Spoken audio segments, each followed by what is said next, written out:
अस्सलाम वालेकुम dear students, आज हम एक्सरसाइज 1.4 सॉल्व करने जा रहे हैं। क्वेश्चन नंबर 1 है which of the following product of matrices is conformable for multiplication.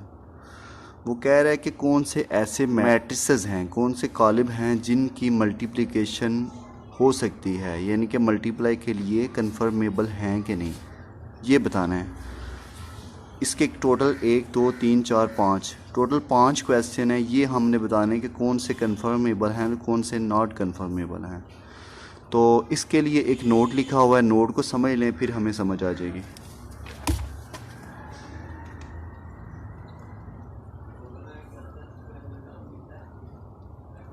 जी तो स्टूडेंट, ये नोट लिखा हुआ है मल्टीप्लिकेशन ऑफ मैट्रिसेस। एक ये वाला है नोट और एक ये है वाला नोट, ठीक है। पहले इसको समझ लें, सेम वर्ड्स हैं दोनों के, ठीक है। इसको समझें पहले। Two matrices A and B, दो मैट्रिसेस हैं, दो कॉलम हैं, एक ए कॉलम है दूसरा बी है। आर कन्फर्मेबल, वो कन्फर्मेबल होंगे, ठीक है। कैसे जी? फॉर मल्टीप्लिकेशन, मल्टीप्लिकेशन के लिए कन्फर्मेबल होंगे। गिवन प्रोडक्ट, अगर आप इन दोनों का प्रोडक्ट ले लेते हैं, ए बी, दोनों को सर्व करते हैं ए बी। आगे जो कंडीशन है इसको समझना। If the number of columns of A, ये देखो ए और बी दो मैट्रिक्स हैं, फर्स्ट वाला ए है सेकंड वाला बी है, दोनों मल्टीप्लाई हो रहे हैं। तो फर्स्ट वाले की बात कर रहे हैं, if the number of columns of A, पहले में आपने नंबर ऑफ कॉलम्स ढूंढने हैं। बी दूसरे की क्या बात है, इज़ इक्वल। वो कह रहे हैं if the number of columns of A is equal to the number of rows of B, दूसरे मैट्रिक्स के अंदर कतारों की तादाद बराबर हो तो हम कह सकते हैं वो कन्फर्मेबल है। चलें, इसका जो नोट है इसको समझ लें। If the number of columns in first matrix, if the number of columns in first matrix, जैसे कि ये दो मैट्रिक्स हैं, ठीक है, दोनों मल्टीप्लाई हो रहे हैं। वो कह रहा है if the number of columns in first matrix, पहले मैट्रिक्स के अंदर नंबर ऑफ कॉलम्स, कितने कॉलम्स हैं, एक और एक, दो कॉलम्स हैं, ठीक है। And the number of rows in second matrix, और दूसरे मैट्रिक्स के अंदर रोज की तादाद ढूंढनी है। If the number of rows in second matrix, rows कितनी है, एक दो, लेफ़्ट टू राइट, दो रोज आ रही हैं, इसमें कॉलम्स कितने आ रहे हैं, इसमें कॉलम्स दो आ रहे हैं। आगे वो कह रहे हैं इज़ इक्वल, बराबर हों। देखें इसके अंदर कॉलम्स दो हैं, एक और एक, दो कॉलम्स हैं, रोज़ कितनी हैं, दो रोज़ आ रही हैं। तो हम कह सकते हैं दोनों, इसके कॉलम सेम है इस रो से, इसके कॉलम और इसकी रोज़ सेम है, तो हम कह सकते हैं कि ये एक कन्फर्मेबल है, ठीक है। इसी तरह सेकंड वाला क्वेश्चन है, इसमें कॉलम्स देखने हैं। पहले मैट्रिक्स में हमेशा कॉलम्स, दूसरे मैट्रिक्स में रोज़ देखनी है। कितने कॉलम्स हैं, इसमें दो कॉलम्स आ रहे हैं। दूसरे मैट्रिक्स में रोज़ कितनी है, इसकी दो रोज़ हैं, तो हम कह सकते हैं ये कन्फर्मेबल है, यानी कि मल्टीप्लाई हो सकता है। तो मल्टीप्लाई जो है ना, जब हम क्वेश्चन नंबर 2 करेंगे तो हमें पता चल जाएगा कैसे मल्टीप्लाई करते हैं। इसी तरह ये फर्स्ट मैट्रिक्स है और ये सेकंड मैट्रिक्स है। ये लिखा है नॉट कन्फर्मेबल। नॉट कन्फर्मेबल कैसे जी? पहले मैट्रिक्स के अंदर किसको देखना है, पहले मैट्रिक्स के अंदर नंबर ऑफ कॉलम्स ढूंढने हैं। कितने कॉलम्स है, एक कॉलम आ रहा है, ठीक है। दूसरे मैट्रिक्स के अंदर रोज़ की तादाद ढूंढनी है, रोज़ लेफ़्ट टू राइट, एक दो, इसमें एक कॉलम था, इसमें दो रोज़ आ रही हैं। तो कॉलम्स और रोज़ दो सेम ही नहीं है। जैसे एक कॉलम है इसी तरह रोज़ भी एक ही होनी चाहिए, ये रोज़ दो आ रही हैं, तो इसलिए नॉट कन्फर्मेबल, यानी कि मल्टीप्लाई नहीं हो सकता। इसी तरह ये 4 वाला है, इसमें नंबर ऑफ़ कॉलम्स देख लें। फर्स्ट मैट्रिक्स से दो कॉलम्स आ रहे हैं, दूसरे मैट्रिक्स के अंदर कितनी रोज़ हैं, इसकी भी दो रोज़ हैं, दो कॉलम्स दो रोज़, तो ये कन्फर्मेबल है, ये मल्टीप्लाई हो सकता है। इसी तरह क्वेश्चन नंबर 5 है फर्स्ट का।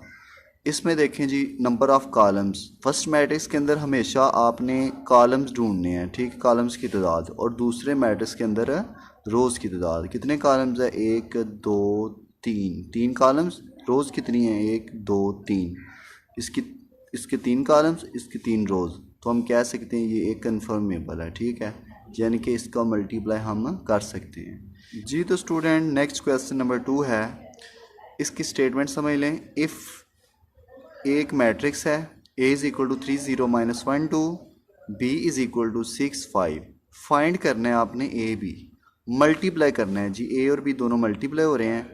ये फर्स्ट वाला है और ये सेकंड वाला है बी ए। इफ़ पॉसिबल, अगर मुमकिन हो तो बी ए का भी मल्टीप्लाई करना। जी तो फर्स्ट का सॉल्यूशन है, ए बी था, ए और बी का प्रोडक्ट लेना है, ठीक है, ए और बी। ए की कीमत भी आपके पास गिवन होगी, बी की कीमत भी गिवन होगी क्वेश्चन के अंदर, ठीक है। ए फर्स्ट पहले है तो इसलिए ए की कीमत यहाँ पे लिखते हैं, बी बाद में है तो बी की कीमत बाद में लिखते हैं, ठीक है। अब मल्टीप्लाई करें जी। मल्टीप्लाई कैसे करेंगे? मल्टीप्लाई हमेशा रोज़ को फर्स्ट मैट्रिक्स के अंदर रोज़ को और सेकंड मैट्रिक्स के अंदर कॉलम से मल्टीप्लाई करना है, ठीक है। इसमें कॉलम्स होंगे, इसमें रोज़ होंगी। जैसे कि ये देखें, फर्स्ट रो है, फर्स्ट मैट्रिक्स की फर्स्ट रो है, पहले मैट्रिक्स की पहली कतार। हमेशा इस कतारों को दूसरे मैट्रिक्स के कॉलम से मल्टीप्लाई किया जाता है, ठीक है। तो वो कैसे करेंगे जी? देखें, फर्स्ट वाला एलिमेंट इसके फर्स्ट वाले एलिमेंट से मल्टीप्लाई होगा, ठीक है। इसी तरह इसका रो का सेकंड एलिमेंट 0 है, इसका सेकंड क्या है जी? 5 है। तो ये मल्टीप्लाई हो सकते हैं। तो अभी मैंने आपको बताया कि मल्टीप्लाई कैसे करना है, कि फर्स्ट मैट्रिक्स के अंदर फर्स्ट रो को नेक्स्ट मैट्रिक्स जो दूसरा है उसके कॉलम से मल्टीप्लाई करना है। अब फर्स्ट ए की कॉलम है तो वो कैसे मल्टीप्लाई करेंगे? देखो, 3 मल्टीप्लाई होगा 6 से, लिख दिया ब्रैकेट लगा कर 3 मल्टीप्लाई बाय 6। दरमियान में प्लस क्यों आया? अब अक्सर बच्चे हैं वो इधर माइनस लिख देते हैं, ये प्लस क्यों आता है? अच्छा, ये मैं आपको ना आसान वर्ड में आपको समझाने के लिए जो है ना एक ट्रिक बताता हूँ। फिज़िक्स में आपने पढ़ा है, फिज़िक्स में कि कुछ चीज़, ठीक है, जो ऊपर से नीचे आती है, यानी कि फोर्स जो लगती है, फोर्स जो ऊपर से नीचे लगती है वो क्या होती है? वो फोर्स पॉजिटिव होती है, क्योंकि कोई भी चीज़ ज़मीन की तरफ कशिश कर रही होती है, ठीक है। ज़मीन हर चीज़ को अपनी तरफ खींच रही होती है ग्रेविटी की वजह से, ठीक है। तो वो फोर्स पॉजिटिव होती है, ठीक है।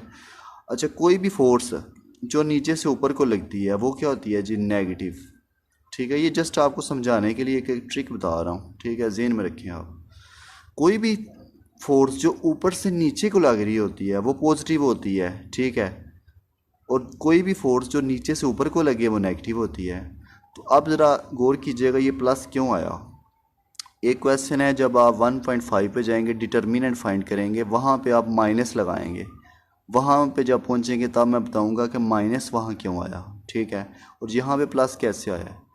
तो ये ज़हन में रखना है कि फोर्स ऊपर से जब नीचे को लगती है तो वो पॉजिटिव, इसलिए ये प्लस आ गया, ठीक है। अब देखें, इस रो को इस कॉलम से जब मल्टीप्लाई करना है, 3 को मल्टीप्लाई किया 6 से, ये आ गया 3 मल्टीप्लाई बाय 6, ये प्लस आया जी। ये प्लस क्यों आया? क्योंकि फोर्स ऊपर से नीचे को लग रही है, ऊपर से नीचे को लग रही है, ठीक है। तो 0 को जब 5 से मल्टीप्लाई करेंगे तो दरमियान में प्लस आ जाएगा, माइनस यहाँ पे नहीं आना। इसी तरह सेकंड रो को जब आप फर्स्ट कॉलम इसी से करेंगे तो कैसे लिखेंगे? -1 को फर्स्ट वाले से करें, -1 मल्टीप्लाई बाय 6, दरमियान में प्लस क्यों आया? क्योंकि फोर्स की डायरेक्शन जो है ना ऐसे नीचे को आ रही है, ठीक है। ये नहीं कि इधर से गए ऊपर को, ऐसे नहीं, ऊपर से नीचे को आ रही है, ठीक है। तो -1 को 6 से मल्टीप्लाई कर लिया, दरमियान में प्लस, 2 को मल्टीप्लाई 5 से कर लिया तो ये प्लस आ गया, ठीक है। तो ये ऐसे आपने मल्टीप्लाई करना है, ठीक है। इसी तरह 3 को 6 से करें 18, प्लस 0 को 5 से किया तो 0 आ गया, 6 को -1 से किया तो -6, प्लस 2 5 ज़ा 10, तरह 18 plus 0 18, 10 -6 4, this will be answer जी। तो स्टूडेंट, नेक्स्ट क्वेश्चन है, वैल्यू जो क्वेश्चन नंबर 2 की लिखी है, if A is equal to, A एक मैट्रिक्स है और एक बी का मैट्रिक्स है, फाइंड क्या करना है आपने? फाइंड अप करना है बी ए इफ़ पॉसिबल, ये वाला हम करने लगे हैं। चलें जी, इसके सोल्यूशन की तरफ आते हैं जी। तो ये सोल्यूशन लिख लिया, B A is equal to 6, ये पहले मैट्रिक्स बी है तो बी की कीमत लिख ली, इसी तरह ए बाद में है तो ए की कीमत लिख ली, ठीक है। बी का मैट्रिक्स, ए का मैट्रिक्स, ये आ गया। अब मल्टीप्लाई करने से पहले हमें एक चीज़ का पता होना चाहिए। पहले नंबर पे हम ये देखेंगे कि ये मैट्रिक्स आपस में कन्फर्मेबल हैं कि नहीं, यानी कि मल्टीप्लाई हो सकती है कि नहीं इनकी, ठीक है।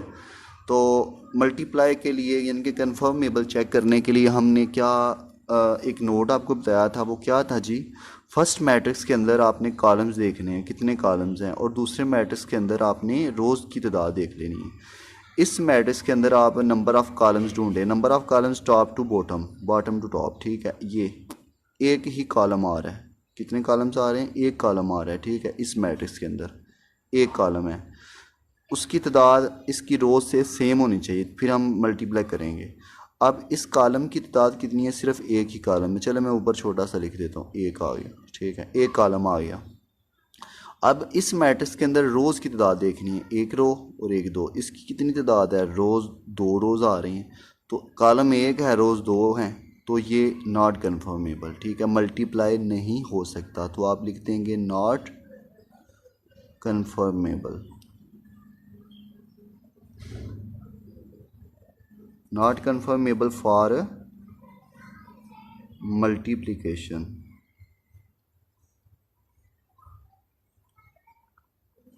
मल्टीप्लिकेशन के लिए कन्फर्मेबल नहीं है, ठीक है।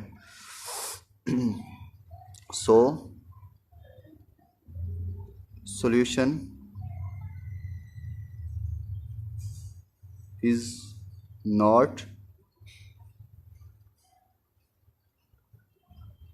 पॉसिबल, ये लिख लें। So solution is not possible. जी तो स्टूडेंट्स, आज का हमारा लेक्चर यहाँ तक ही था। कल हम एक न्यू वीडियो के साथ हाज़िर होंगे। वीडियो पसंद आई हो तो लाइक कर दें और हमारा चैनल सब्सक्राइब करके बेल आइकन को प्रेस कर दें ताकि हमारी हर वीडियो बर वक्त आप तक पहुँचती रहे। शुक्रिया एंड खुदा।